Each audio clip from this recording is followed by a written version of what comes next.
Hello, welcome back to GSM Tips. In today's video I wanted to show you this new camera button on the iPhone 16 Pro, which I find it quite interesting. So if you're the type which likes to take photos on a spot, you just it might be good for you.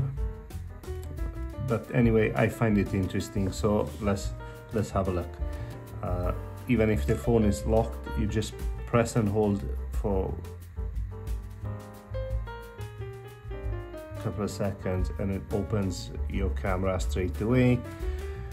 Now what you do is you slightly press and you have the zoom option, and you can zoom in or out from here,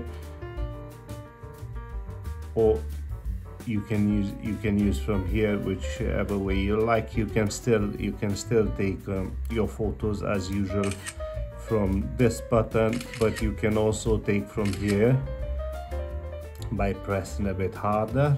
Also, you can have access to different camera functions if you double click slightly, not too hard, but if you double click you can have access to certain things here, which is also interesting. So I find this interesting anyway. So this is it for today. Thanks for watching. I'll see you next time.